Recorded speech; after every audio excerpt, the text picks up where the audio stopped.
pachinko sign. Just wanted to make sure y'all saw it. That way, my buddy Rudy won't get mad at me. All right, so, hi, this is Magic Dan from Magic Pachinko Restorations with another short video on a vintage pachinko machine. If you enjoy watching these videos, please click on the subscribe button down below. Comments, likes, all are good. We love to see them. I will respond to comments and likes and questions on the YouTube channel. However, most of the questions that take any kind of a detailed response really should be handled through the website, magicpachinkorestorations.com. Go to the contact area, leave me your name, your phone number, and an email address.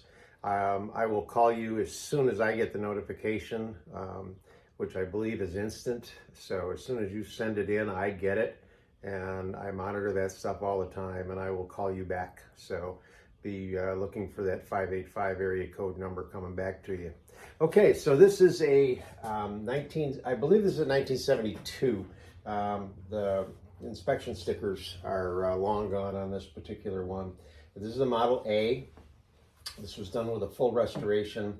The playfield was really water stained. I think it just had tons of water up on it, and it just ran down through it, and there was just horrible water discoloration all over the place. So we've changed that all out, obviously. I also want to show you, give you a good shot of the inside, the nice playfield. Normally when I redo these and put new stickers on the tulips, I normally use the same one all the way through. I was looking through my stock of the sticker labels, and I thought, you know what? I'm going to use pink and white because there's a lot of pink and white, but right through the center you've got some yellow. I thought, why not do the yellow? I hope the owner thinks the same way I do, but I think it's kind of cool. So, and of course, if he doesn't, he can just let me know and I'll send him a new sticker. Everything's been all torn apart. Everything's been cleaned. This old sticker was one of the really big ones. It actually comes off with heat, so I peeled it off. The problem is it's thin and it's all wonky, so I tried to get it to lay down the best I could. Put the feet on it. This is my last pair of the feet that I made out of oak.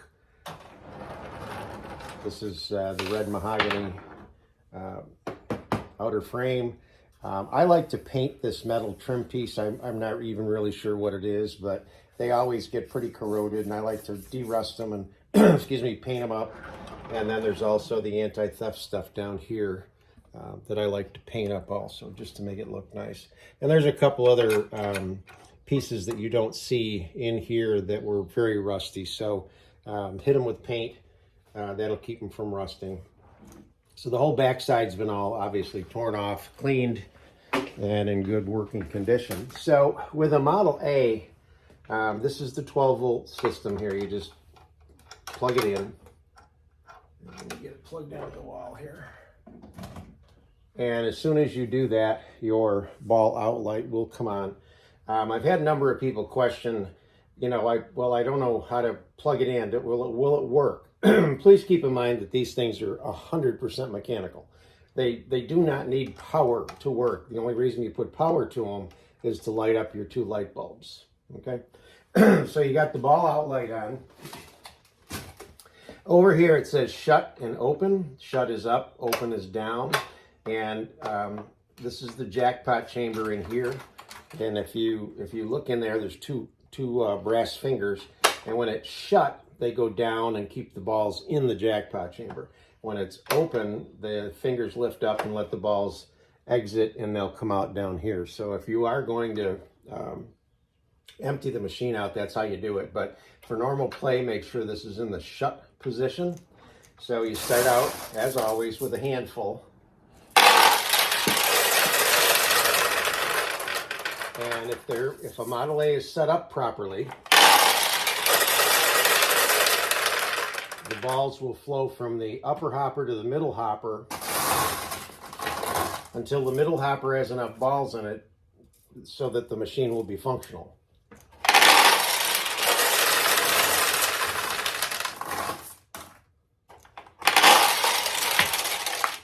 Okay, so you notice the balls, excuse me, the balls have stopped flowing. Ball outlight is still on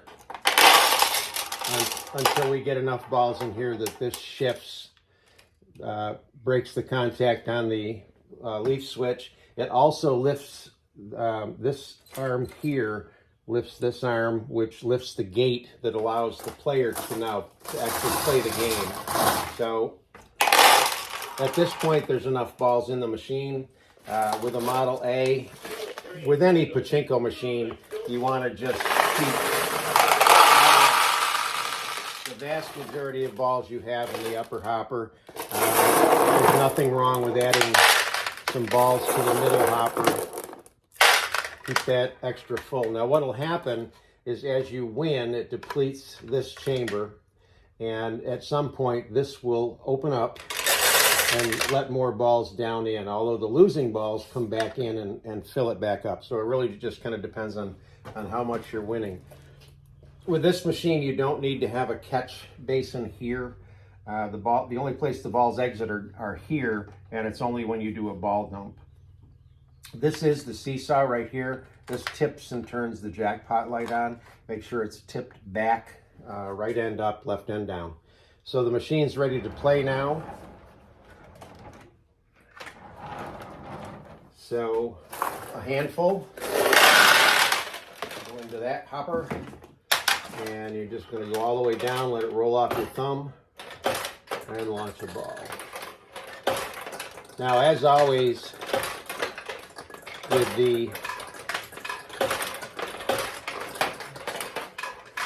the tulips closed, it's a much tougher win than it is when the tulips are open. So we'll try and see if we can get a few wins, and then I'll cheat it and open up some of the tulips.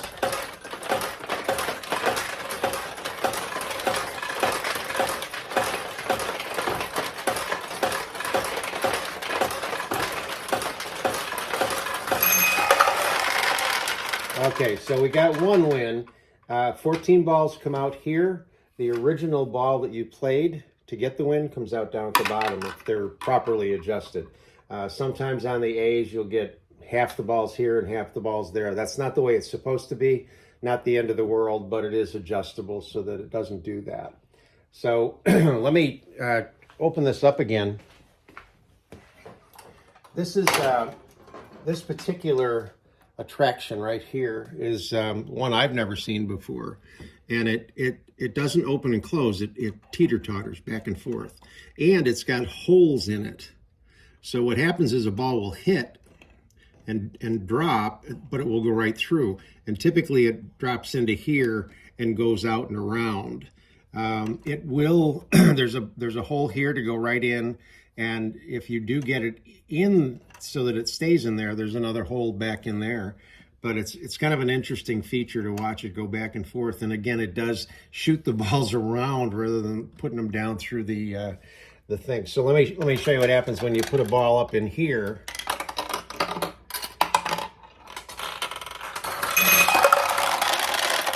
It opens this tulip, and then there's actually holes over here. And that'll go through the center. And then I believe if you go into there, whoop, I didn't get it to go inside the machine. Hang on, I got to set this down. Okay. You got to get it to go right in the middle. Oh, nah.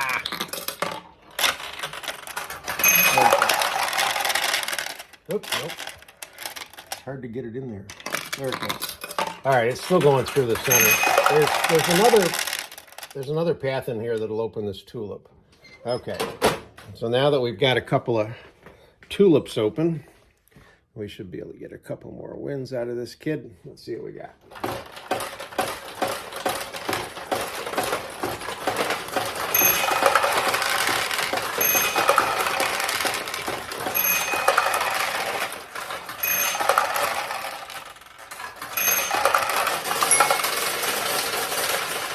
And that noise you just heard is the upper hopper letting more balls into the middle hopper.